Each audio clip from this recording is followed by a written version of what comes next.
നെടുമങ്ങാട് സ്വദേശി ശരത് കുമാറാണ് മാൻകൊമ്പ് വിൽക്കാനുണ്ടെന്ന് രഹസ്യമായി പലരെയും അറിയിച്ചത്. സംഭവം ഡാൻസ് ഓഫ് സംഘവും അറിഞ്ഞു. രഹസ്യം പരസ്യമാക്കാതെ സംഘം അന്വേഷണം തുടങ്ങി. കച്ചവടക്കാരെന്ന വ്യാജേന ഡാൻസ് ഓഫ് സംഘം ശരത് കുമാറിനെ സമീപിച്ചു. വിലപേശലിനൊടുവിൽ 5000 രൂപ അഡ്വാൻസ് നൽകി മാൻകൊമ്പ് കാണിക്കാൻ ആവശ്യപ്പെട്ടു. സുഹൃത്ത് സുധീഷിന്റെ വീട്ടിലാണ് മാൻകൊമ്പ് സൂക്ഷിച്ചിരുന്നത്. അവിടെ എത്തി ഡാൻസ് ഓഫ് അംഗത്തെ മാൻകൊമ്പ് കാണിക്കവെയാണ് ഇരുവരും പിടിയിലായത്.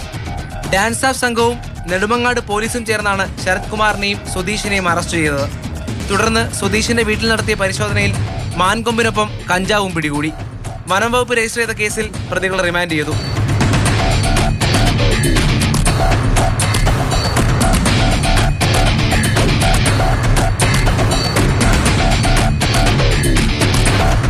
മാതൃഭൂമി ന്യൂസ്, തിരുവനന്തപുരം.